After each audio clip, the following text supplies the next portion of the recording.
Good evening. Stefan was on assignment today. And we begin tonight with the latest drama unfolding on Parliament Hill. Another Conservative MP has crossed the floor to the Liberals, raising questions about the future of Pierre Poilievre's leadership and the possibility of the Liberals securing a majority government. Liberal MP Matt Jeneroux is the third Conservative to cross the floor to the Liberals in just the past few months.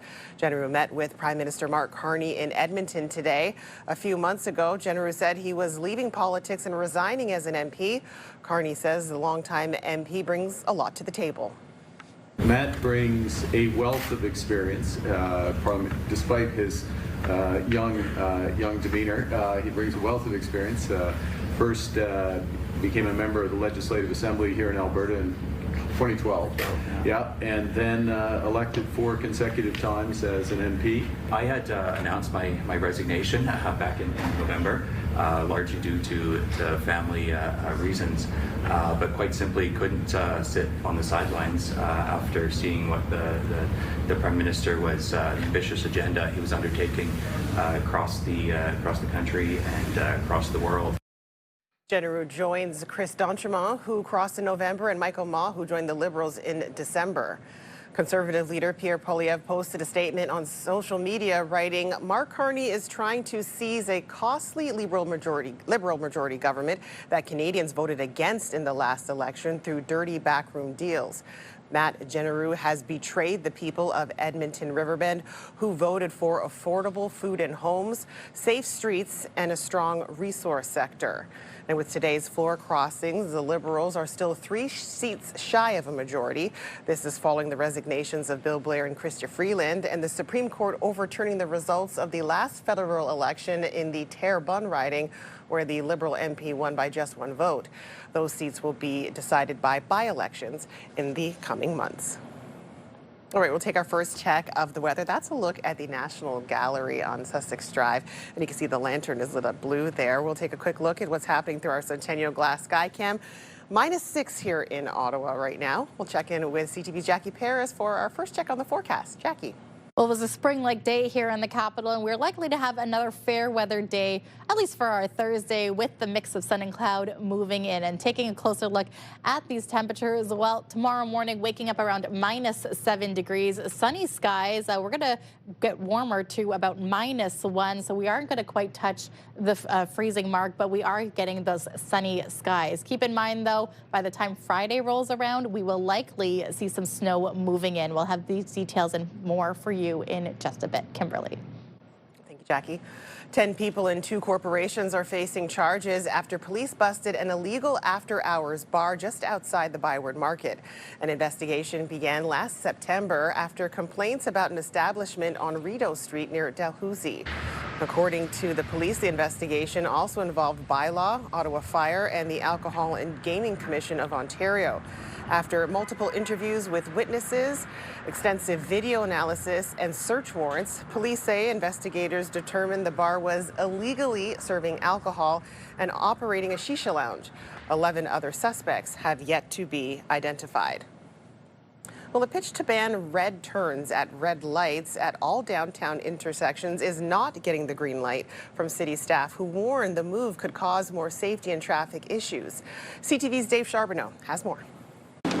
For Zoe Amos, the ability to turn right on a red light is something she's come to expect. I think one of the advantages of living in Ontario was turning right on red. She says it's a big difference from where she grew up. I'm a Quebecer, born and raised, and it drives me insane that in Montreal I can't turn right on a red. One councillor wants to make that happen here, but it appears city staff are hitting the brakes on that idea. I've had a lot of near misses when it comes to right turn on red, and it's a demand that really came from the community.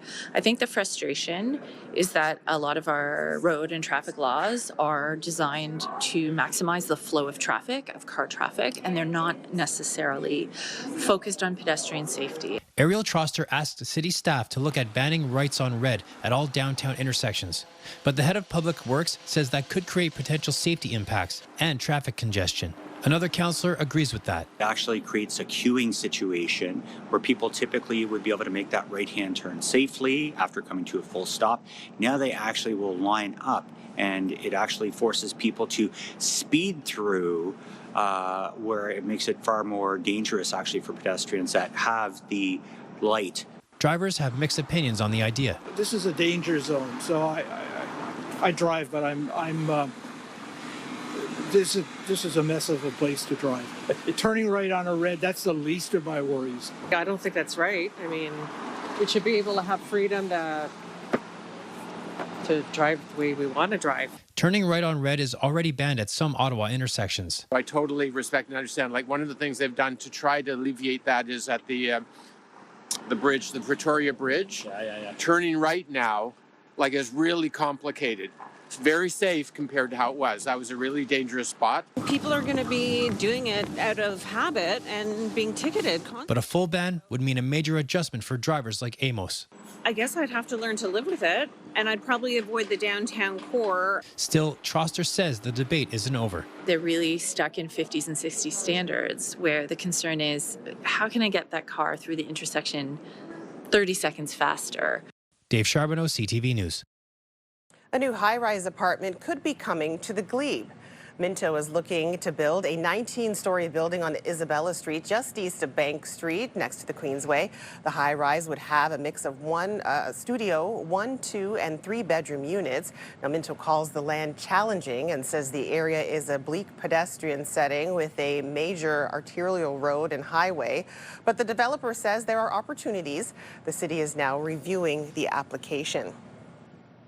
An Ottawa home builder is asking the city to expand the urban boundary in the West End to clear the way for a new development. But despite the city's housing crisis, councillors and residents are pushing back on the idea. Claridge Homes wants to build nearly 2,400 homes west of Stittsville on 276 acres of land along Fernbank and Fluellen Roads. CTV's Dylan Dyson has more.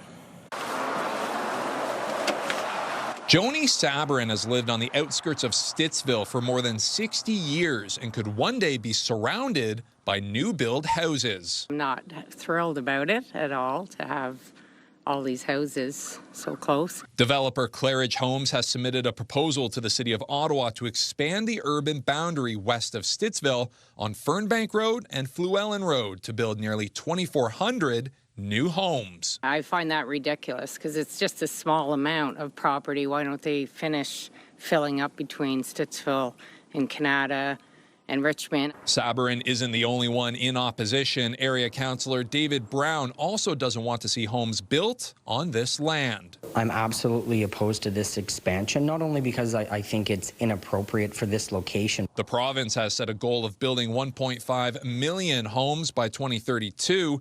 Ottawa is currently short thousands of homes to meet the needs of its population. Ottawa has a housing deficit of nearly 40,000 homes like now.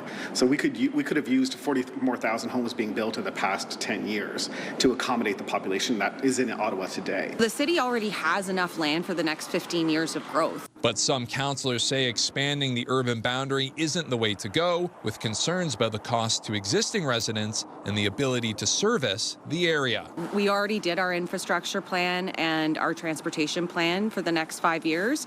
We don't have those expansion lands costed out, which would mean a recalibration of those costs for us. The infrastructure in Stittsville, I don't think it can handle it. It's clogged all the time. We want to see that intensification in the urban area where site servicing already exists. We don't want to see that sprawl continue. Dylan Dyson, CTV News.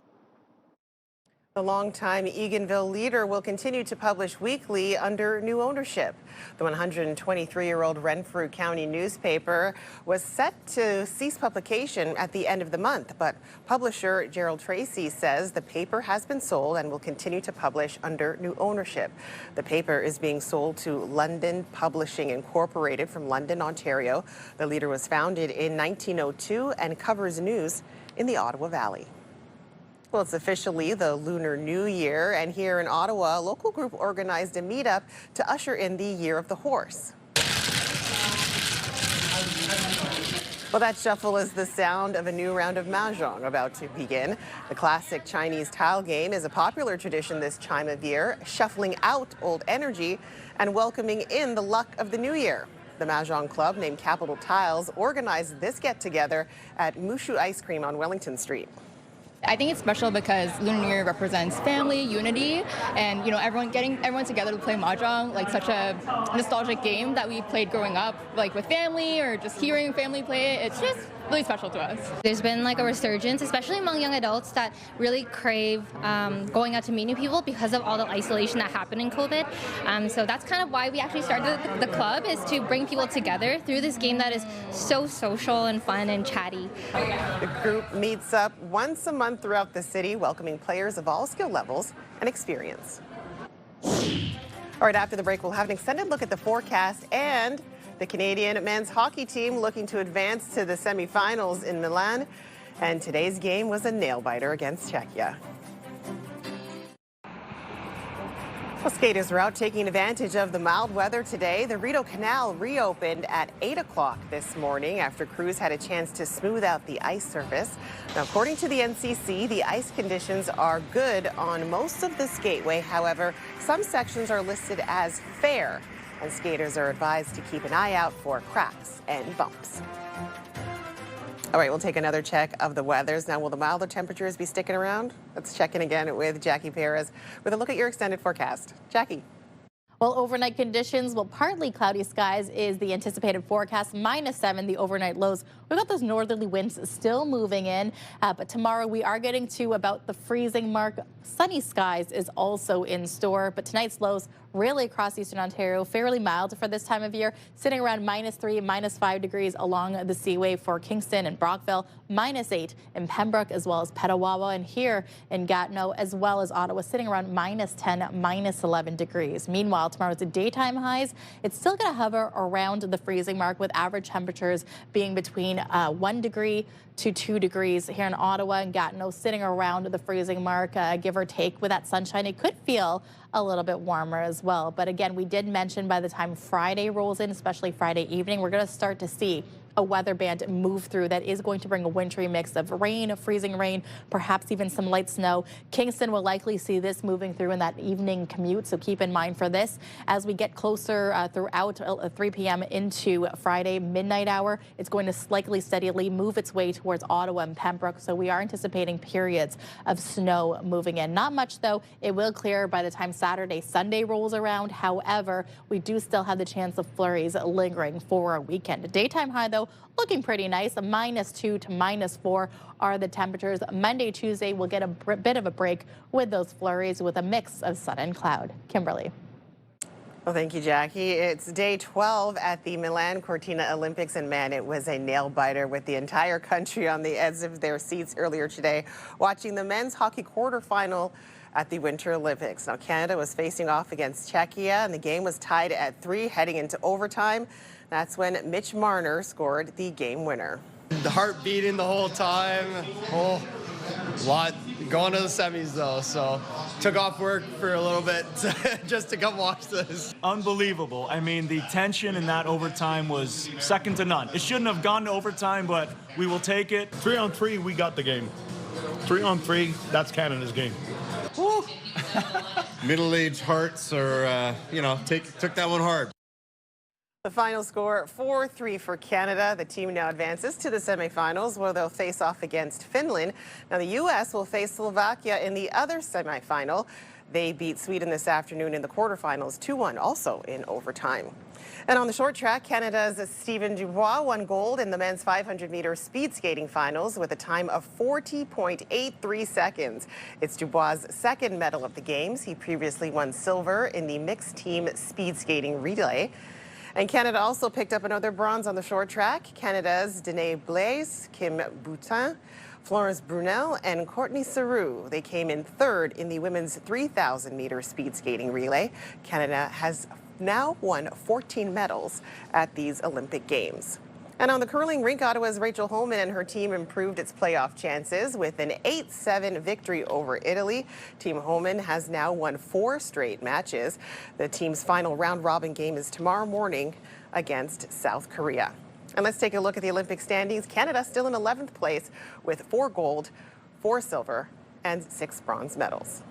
I just want to help raise money for kids that are fighting cancer right now, and hopefully doctors can find a cure. Well, coming up, an Ottawa girl on a motivating mission to help kids with cancer. CTV's Peter Sperling has that story when we come back.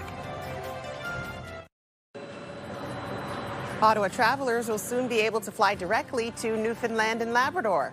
Porter Airlines is launching a new nonstop flight between Ottawa and Deer Lake. The service will begin on June 10th with 5 flights a week.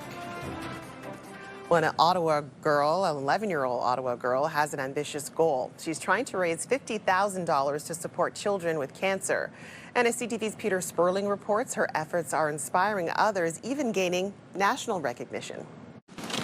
Same rules. Brooke Milo is an 11-year-old Ottawa girl with an inspiring $50,000 goal. I'm raising money for kids that are fighting cancer right now. Already nearing the halfway mark, she has raised more than $22,000. Well, I've had lots of bake sales and fundraisers. And for her, the inspiration is personal.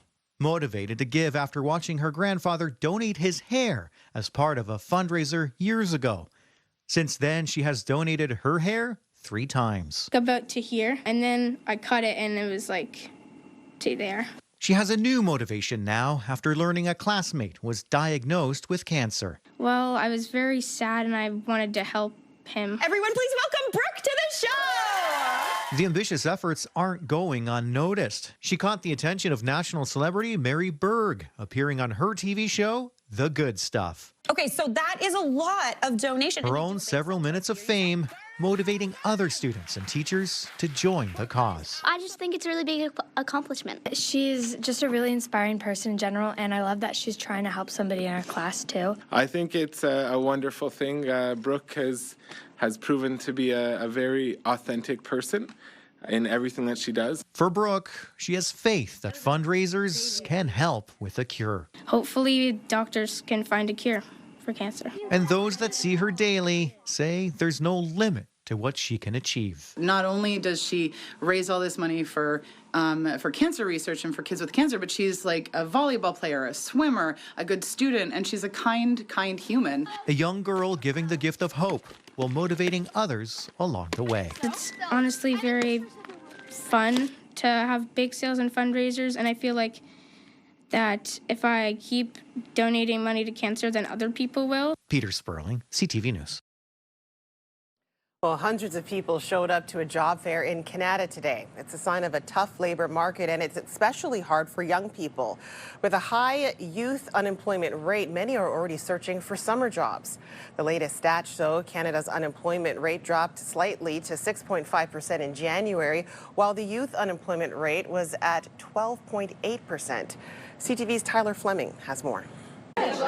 Morani Canangera has the skills to compete. I have experience in administration and program coordination, along with some experience in project management.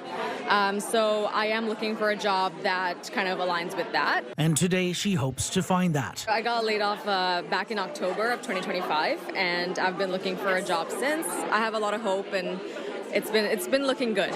From banking to hospitality, IT, and retirement homes. Currently, we are looking for dental hygienists, dental assistants, and front desk administrators. Businesses like Yazdani Family Dentistry are among the 21 companies joining this job fair, organized by the Canada Central BIA. A great opportunity for us to get some exposure, but also to meet a lot of lovely people and hopefully hire for our position. And for job seekers, it's a great spot to get out and meet several employers at the same time. More than 600 candidates registered for the fair. High school student Aaron Malik is seeking a summer job, and property services company Canadian Property Stars may be the right fit. It focuses on the physical aspects, which I think I'm pretty good at. We have a lot of availability here in Ottawa, and we're in the process of filling those up. Despite the hiring buzz here, there's a lot of options and opportunities for me. It's no longer a candidate's market. Data from Statistics Canada shows job vacancy rates have dropped to their lowest since 2019. Meaning fewer job openings and more competition. I've applied to more than 50 jobs on Indeed or in LinkedIn. For Alexandra Lemasiki, this fair is not only a chance to network. Landing a job will help pay for school and strengthen future opportunities. I even saw a room where it's you get an interview on the spot, so hopefully I'll get a chance in that. Tyler Fleming, CTV News. I feel scared because I don't have that money. I'm just a student. Well, just ahead, a reminder about the importance of reading the fine print on a contract. A student says she accepted free skincare samples but ended up having to pay thousands of dollars for therapy light.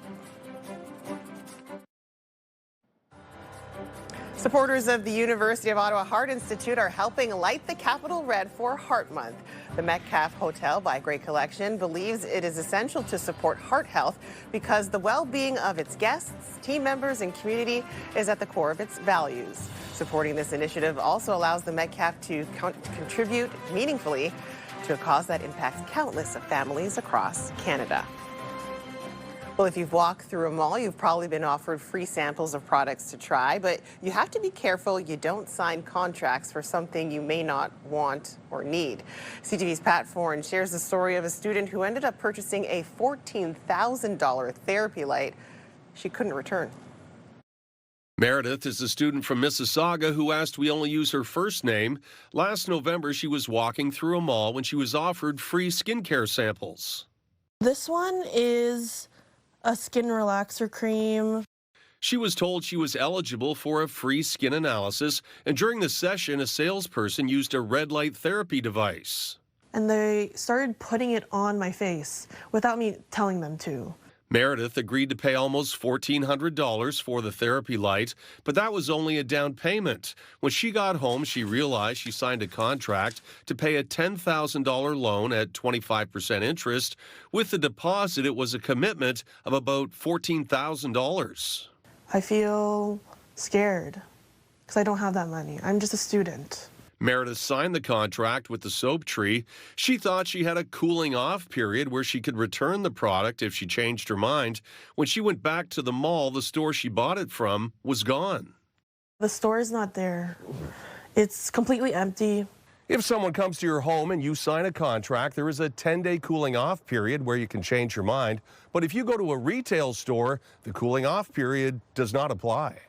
As well as signing a contract in your home, the cooling off period also applies if you join a fitness club, buy a newly built condo, take out a payday loan, or purchase a timeshare. CTV News reached out to the soap tree but did not get a response. The company that holds the loan is LendCare. A spokesperson told us, "We are conducting a review of this merchant and the circumstances surrounding this situation. We have canceled this loan and refunded the associated fees, so the customer has no further obligation." That was great news for Meredith, who plans to be more careful signing contracts in the future. Thank you, CTV News. I'm really grateful for your help. I couldn't do it without you, and I'm just really happy. Thank you. Pat Foran, CTV News.